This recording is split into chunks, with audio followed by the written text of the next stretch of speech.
In putting this deck framing plan together, one of the things that I forgot to take into account is how this ledger board is actually connecting to the sidewalk. In this case, it's probably a 6-inch sidewalk. There's no way that this ledger board is going to fit on it. And if I think back to my plan, I'd already factored this in where we're adding additional concrete and then turning down this to create a wall that we can attach to. This allows us to run the grade down a little quicker for the edge of our rain garden area, and so that we don't have our wood or beam and joists sitting in that soil. We're kind of turning down this edge.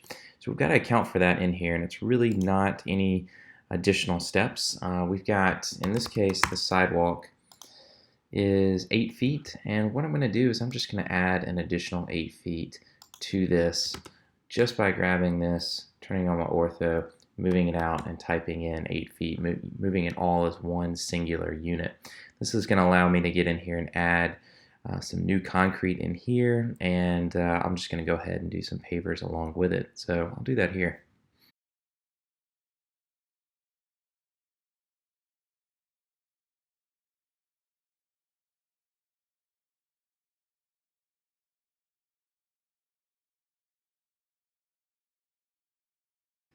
All right, so in this case, what we've proposed is just cutting out that entire sidewalk, repouring this area, bringing in the herringbone that sort of matches what they have going out in this area and sort of pulls it in. Allows us to push out, create that turn down footing, basically an entire sidewalk 6-inch depth to the concrete portion, and then dropping down, in this case, we'd probably show it in section, maybe 18 inches. And then coming back just to create that vertical wall that allows us to attach the ledger to it, and it kind of becomes our footing. In fact, probably closer to 24 inches. You'd want to use a substantial footing that matches what you would be using for the posts themselves for this decking. So we've created this. If I'm being honest, probably the next and last step, and maybe something I'll do on that, it's just so it doesn't feel so blocky. I think you could even pull in the decking in here and kind of maybe push out here and create sort of a staggered piece where you've got the concrete and pavers that dips in and then pushes out and dips in and pushes out. What it does is sort of matches up with the decking here, and that'd probably be the last step to add a little bit more character to it. But for now, for our demonstration purposes, we're going to stick with this. And really what we're going to do is talk about labeling and dimensioning on this. And so to do it, what I'm going to do is I've got my overall site plan. I'm going to keep this right here, but what I'm going to end up showing is a dashed line around this entire area and calling out and referencing detail 1 on sheet L2, and L2 is going to be my framing plan. So I'm going to go ahead and just already change this to L2. Now, instead of having it at this scale, which is, I don't even know, I think it's, let's try a few, 1/8, zooms in just a little bit, so it's probably 1 inch equals 10 feet, not a scale I have already set, but one I would add in there. So 1 inch equals 10 feet is probably the scale for the overall plan. Regardless, I'm going to change that, and I'm going to go ahead and change the orientation to match up with this view right here. And I have to make a decision at this point. Am I going to put all my labels and dimensions on this plan and then erase them or hide them, I guess, in this view right here? And so that's going to take some finessing a little bit back and forth with the viewport freeze. The other option, though, is for me to change my UCS back to world, type plan, and reorient, and then just strictly copy this up into the air. Once the plan is done, and once I feel like I'm not going to really make many more design changes, if any, I might copy this up so that I can label all of this at 10 scale and label this at whatever scale my framing plan is going to be. I don't have to worry about the labels being different. Let me explain. So, or demonstrate rather. I'm going to go back to my framing plan here. If I zoom out, I've got both my plans here. I'm going to stick with the bottom one. We'll make it the framing plan. I'm going to type UCS, do the exact same thing that we did to rotate in model space, and then type plan twice. Allows me to zoom in right here. I'm going to fill up this view with the deck framing. To do that, let's try out a few different scales. We'll try, let's see, 1/4 inch equals a foot. So we're a little far out there. Can we go as far in as 1/2 inch equals a foot? Doesn't give us a ton of space, but this could work if we're really efficient with our labels.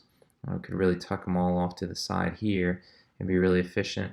Or we can go with 3/8 of an inch equals a foot. That'll work as well. And it kind of gives me an excuse to show this down here. Now, depending on your project, that scale might fluctuate, but I'm going to leave it at 3/8 of an inch equals a foot. Come down here, scale, and instead of it being 1 inch equals, it's now going to be an architectural scale, 3/8 of an inch equals 1 foot dash 0 inches. We'll put a space in between these and delete out the question marks and say OK, so you can see that showing up right there. One nice way to start to test your line weights is to go to your page setup, and we're going to click on display plot styles. We've got our MSU-LA's plot style in there. We're going to print with those plot styles, and we're also going to display them. So I can zoom in and start to see, how bold those joist hangers are. I can see right here that my decking boards are really too bold, and I need to dial those back. I can look at the dash on our in this case, the concrete right here, which is this hidden line type. It's right now set to hidden. I'm going to change it to hidden 2. You can see it kind of changes it. That works pretty well. I can type LT scale and change that to 0.5. That's probably going to be closer to what I'm liking. And of course, the hidden stuff right here. Let's see. I've got that on a layer called hidden, and we'll go over and change that from, of course, hidden to hidden 2, which puts the dash a little tighter together. So some things I need to finesse here, but we know the scale. We're ready to go back, use the detail template, and bring it into this space right here. So we'll grab the detail template, not that one. We need to grab this one right here. We don't need the frame because it's already in there, but we do need this, our scale factor, which is 3/8 of an inch equals a foot. That is a scale factor of 32. So we'll copy this over, and I'm going to put it just off to the side of my plan over here. Highlight it, SC for scale, click here, and we'll say 32. And you can see it sizes this stuff up. And I can pull this into my drawing. Now, one thing that it's not doing is it's not accounting for this rotation. So we might need to rotate a few things or rotate this entire box of pieces to fit that angle. And this can be a little tricky, so I'm going to demonstrate that here. We'll copy this over. This gives us the angle for all the tools, and I'm just going to snap it right to the corner right here. Allows me to say rotate, and I'm going to click on this point. Now, theoretically, you could just kind of eyeball it right here, but instead of doing that, I'm going to say R space for reference, and I'm going to click here, here, and then snap it directly to that line.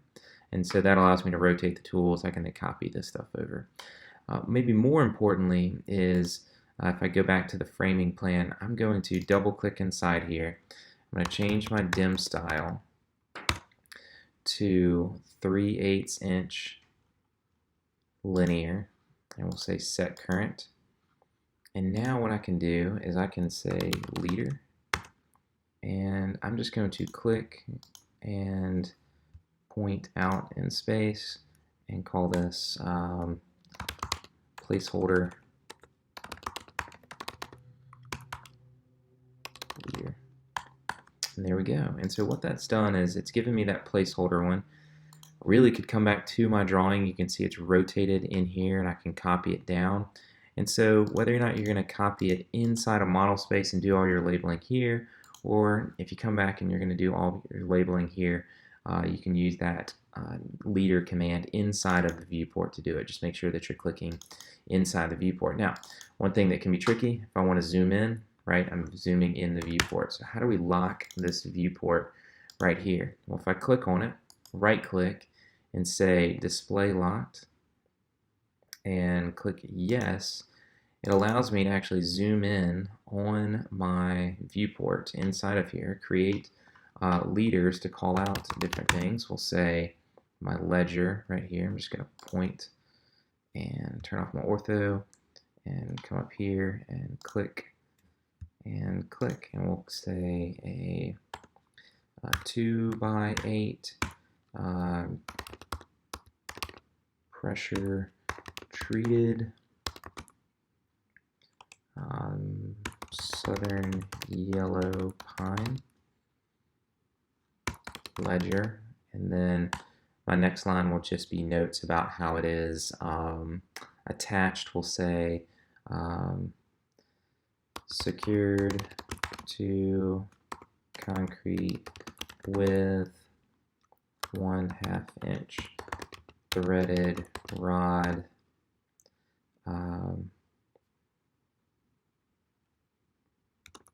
nut and washer at, we'll do it 16 inches on center. And the reason we're doing that is just to match up with the spacing of the joists themselves. So in this case, I've got this text box. I'm just going to pull it out just to kind of fit in here. So make a few changes to it. As we mentioned before, one thing you might consider doing is, as it sort of the text runs across other, let's see, move this in. As it runs across other line work, you might want to click on it, go to the properties of the text, and click on background mask, and then say use background mask and use drawing color. That just means that it's going to white out that piece right there. Another thing you want to consider is just drawing this line up and snapping all of your first clicks to that first line, your second clicks to the second line in here, and just getting everything sort of lined up leader wise as you're putting this in. So what are the things that you need to call out? Well, similar to the example that we looked at earlier, I mean, you're calling out the post, you're calling out the footings, you're calling out the hardware that you're using to secure the post and the beams together. You're calling out the joist, you're calling out blocking, you're calling out decking. There's obviously every little piece that you are putting together for this plan, you're going to call out. Figure out a strategy for doing that. You only have to call, if you're calling out one post, that's sufficient. You're calling out this symbol, it's just a repeating element on there. Now, to dimensioning, let's talk about that. Much like you're going to have repeating elements in here, what we want to do is also use dim aligned in this case, and we'll dimension and dimension this and bring it up. And as discussed earlier, what we might do is pull this from here over 1 inch just to show that on center spacing right there.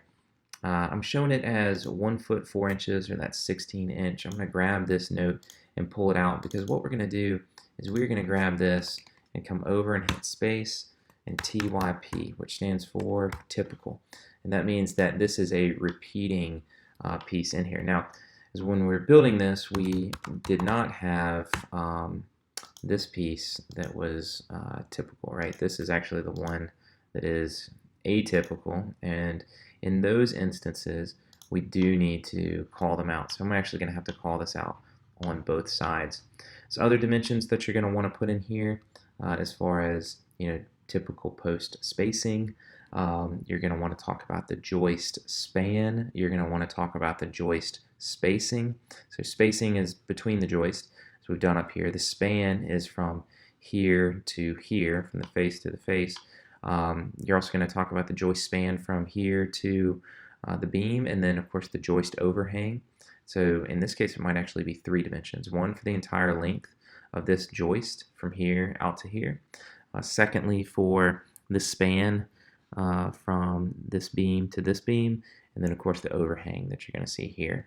And so all of those, along with some dimensions that look at the entirety of the deck, right? And this is going to be important for verifying that you have met the design criteria in here.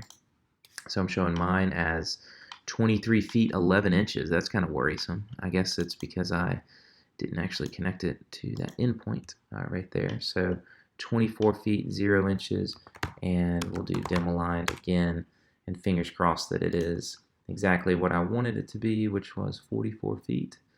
And I guess we'll find out soon enough here. Perfect. So should have those dimensions in. Remember the key ones that apply for a decking project. As already mentioned, so we'll be repeating here. We've got the joist spacing, the joist span from beam to beam. You've got the post spacing or beam span, depending on what metric you're looking at, and of course the overhang as well in both instances. And those are the key dimensions that you're thinking of. That in conjunction with all the labels is going to be the strategy for labeling this. So be sure to label it in this viewport. Remember that as you go back to this site plan right here, this is the one that's viewing at that one at an angle, and you can see all these labels here. This is why it's going to be valuable to have that second plan, and you can just sort of pan up rather to this view right here, and now we've got a clean plan that doesn't have any of the labels on it, and this is at 1 inch equals 10 feet. So I come up to this one, change my dim style to, we'll say 10 feet, right? So 1 inch equals 10 feet. Let's find that one. There you go, or 10 scale, and we'll say set current. And now I can actually label this with a call out. So let's go ahead and push all the way with labeling that. I'm going to grab these as well. We'll copy them up. We'll look at 1 inch equals 10 feet is a scale factor of 120. Bring these over here. Scale 120. Bring it back in a little closer. And what I'm going to do is I'm going to call out the framing plan, because we're going to have it twice, right? We'll have it on the plan, on the site plan right here that has the rain garden extents, more of the context, all that type of stuff. And we're going to reference that, hey, for details on the framing, go to detail 1 on sheet L2, which will be this. That'll tell us all of those components. We're not going to label it on both. So how do we actually come in here and label this right here? What we're going to do is I'm going to create a rectangle. So UCS, click, click, and click above it. We're going to create a rectangle that goes from here to here. Go a little beyond. And we are going to make this a dashed line and a call out. So I'm just going to create a new layer. We'll call it framing callout. And we'll change that layer to a dashed line. So we'll go hidden, and we don't want it to be crazy bold. I'm just going to go magenta for that, and so we'll put this on that framing callout plan. I'm even going to take it a step further and fillet it with a radius of, let's say, 3 feet. Just because a lot of times these callouts aren't very blocky like this, and it helps separate it from, you know, how you might see the callout otherwise. And then finally, we're gonna have a line somewhere in here that pokes off. So UCS. Actually, we'll just create that first line right here. Turn our ortho on, and then I'm going to go ahead and reset my UCS to the world, and then do a second line that comes off right here. Match the properties, and we're going to come over and grab this call out. I'll be sure to CO to copy this over, and we'll plop it right there. And so what this is going to mean is I'll call this out as detail 1 on sheet L2. So double click on it to change it. It's detail 1 on sheet L2. And yeah, let's take a look at it. So if I go back to my site plan here, and what we'll do is, let's do the same thing we did on the previous sheet. We'll say edit page setup, display plot styles, okay. We can see that we've got this dash line that's highlighting the decking right here. Those decking boards are driving me nuts. I'm gonna have to change them. Let's change that to yellow. There we go. maybe they're changed. I don't know. Maybe I need to go back to model space and take a look. Oh, looks good. Maybe it's just not showing in this view. And anyway, nevertheless, it's calling out detail 1 on sheet L2. I can learn a lot through just by looking at it with the line weights. And I'm going to grab this line and pull it back to there. And who knows, I might even just grab this and make that line weight look like this. So obviously finesse some things. I'm going to hit PS to get back into paper space. Play with the line weights.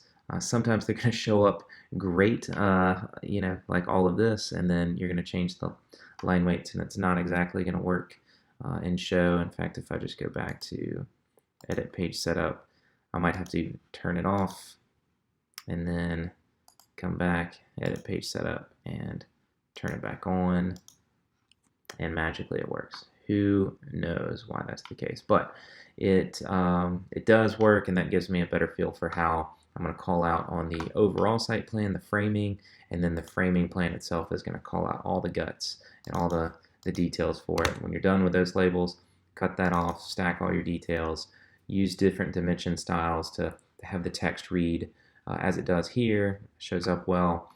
And yeah, so this is going to be the approach for labeling both the different plans and the framing components on there, dimensions, all that stuff. Make sure to fill out your title blocks. Make sure to keep chipping away at the details as well. We'll talk about those in class, but this should give you the right steps for kind of wrapping up your decking design. Remember, it's a custom design that you've got, so make sure that you're sizing it appropriately and then communicating it well in AutoCAD.